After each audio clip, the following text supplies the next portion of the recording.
My name is Marty Lau. We're located in northwest Iowa, about 50 miles east and north, a little bit of Sioux City, Iowa, off the western border. I am the manager of a company called Holsen Quality Calf LLC.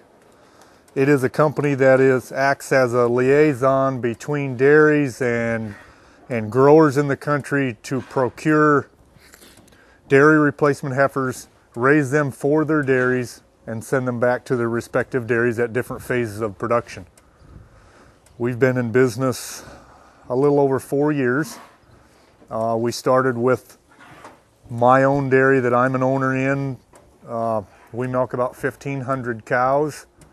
We realized initially right away that we needed to have control over how our females were raised so that we can enhance our genetics, enhance our health, be able to have a system in place so that we can monitor and track our females at different phases of production. Given the weather as it is in northwest Iowa, we want to try to provide facilities that are conducive to express the genetic potential of these females in this type of facility, which led us to travel down a path to look at steel barns, wood steel barns, and this type of structure, a coverall systems.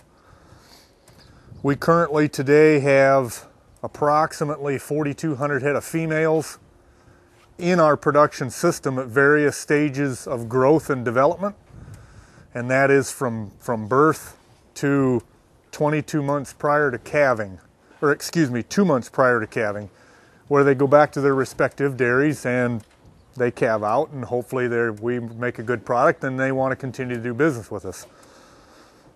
Today we have spent about $2.5 million on capital investments like this to rear these heifers in.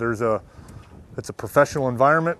There's a commitment to doing this, and this is what led us to look at using coverall buildings. We have coverall buildings that we house our babies in, that we house our 10-week-old calves in, that we house our 20-week-old calves in, that we house our 6-month-old cattle in, all over northwest Iowa.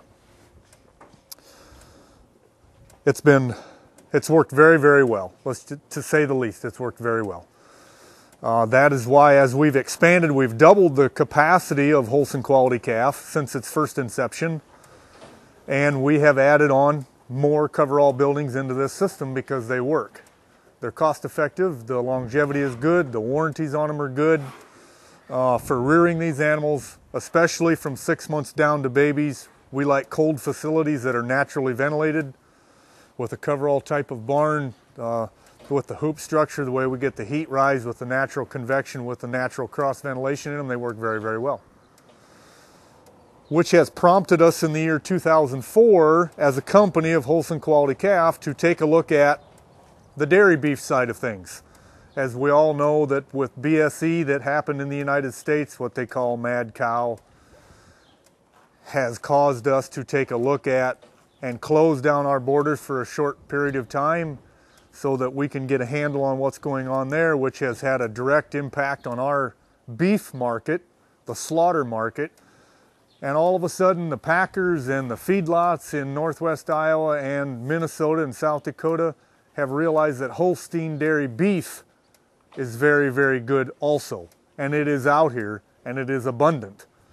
So Holsen Quality Calf as a company, in the year 2004, the spring of 2004, we decided to expand our operations to include a dairy beef division. We are currently adding growers to raise dairy beef for us from birth to about 320 pounds, and then we have a company that buys them from us, and then they take them and feed them out from there to slaughter. We are adding growers just virtually weekly that are building brand new facilities to raise these calves in from birth to 320 pounds, and 100% of them to date have been coverall facilities. So we've added 3 in northwest Iowa, 4 in Minnesota, and 2 in South Dakota in the last 7 months. And they're all building brand new facilities.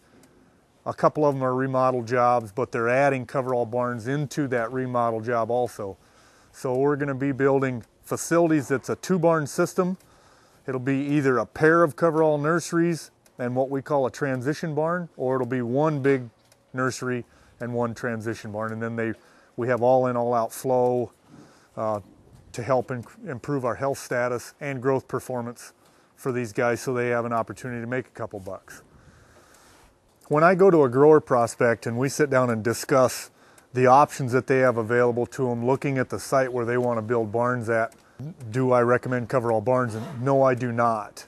We try to stay out of that game, you might say, but in the past, and I think it's demonstrating going into the future, these barns work well enough and they're competitively priced enough to where in the last 7 months, we've added 6 or 7 new growers on board, and they've evaluated steel barns, they've evaluated wooden steel barns, and they've evaluated coverall barns, and all 6 of them that we're bringing under contract today are all building coverall barns.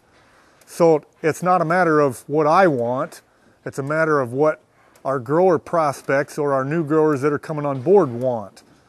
So I try to stay out of that, although I know, based on my experience and based on what we see going into the future, that coverall barns, I mean, they work. So no, I don't recommend, nor am I getting paid by Charlie Rolfe or Coverall to do that. These grower prospects are making up their mind on their own, and when they choose, they're choosing coverall barns. And it works just pretty much as simple as that.